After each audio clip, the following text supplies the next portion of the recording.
tous et bienvenue dans cette 8e vidéo à la découverte de Zenbaya.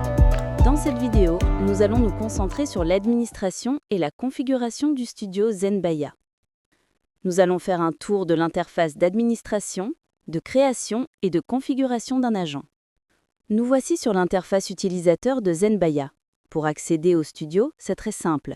Il suffit de déployer le menu Burger et de cliquer sur Studio pour y accéder. Comme vous pouvez le constater, 3 choix s'offrent à vous pour créer un agent.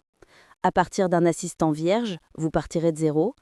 À partir d'un modèle, pour créer un agent à partir des agents qui sont déjà présents dans la bibliothèque MyZenAgent et pour s'en servir comme base sur laquelle nous allons construire le nôtre. Et enfin le dernier qui est la création par IA. Donc l'IA crée votre assistant.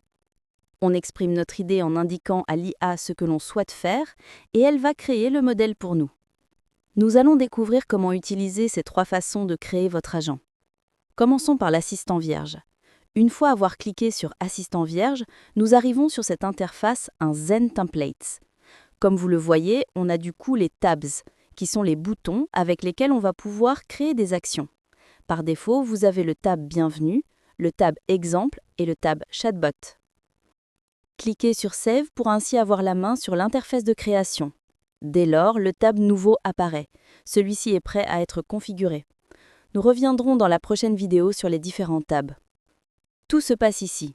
Vous avez la possibilité de venir, par exemple, rajouter un tab. Je vais vous le montrer rapidement. Nous pouvons utiliser le bouton TextGen, qui va vous permettre de prompter votre demande pour demander à l'IA de vous répondre pour générer en texte la réponse. Ici, on va pouvoir du coup mettre un label, intégrer votre prompt, donner des exemples à l'IA pour tout simplement l'entraîner sur une base précise. Ensuite, vous pouvez également créer votre agent à partir d'un modèle présent dans la galerie de votre interface utilisateur. Par exemple, je souhaite faire un outil d'emailing vraiment personnalisé pour mon entreprise. Je vais choisir l'agent Emailing. Vous partez donc d'une base solide pour personnaliser les actions que l'IA va devoir réaliser. Au niveau des tabs, si par exemple vous souhaitez créer des messages pour la création d'un webinaire, en cliquant sur le tab correspondant, vous allez pouvoir venir explorer comment ont été construits les prompts pour injecter vos besoins spécifiques. Idem avec le Training and Examples.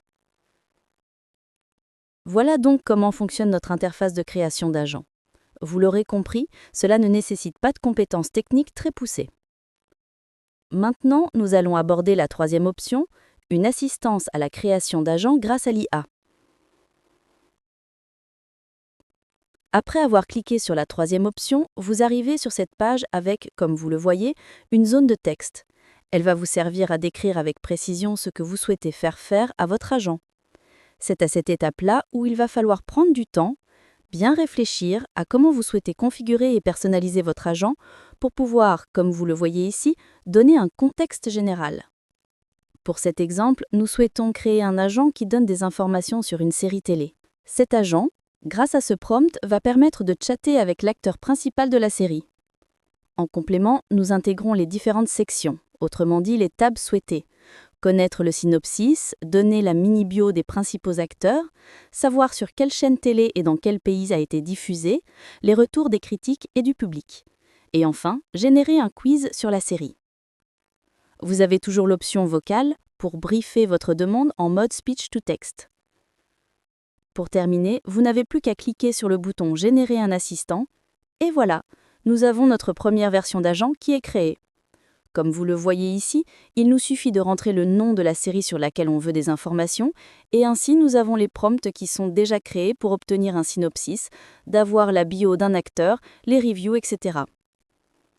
Sur la partie chat, nous pouvons chatter avec l'acteur principal de la série, que vous aurez renseigné. Voilà, c'est tout pour cette vidéo Zenbaya et on se retrouve pour la prochaine.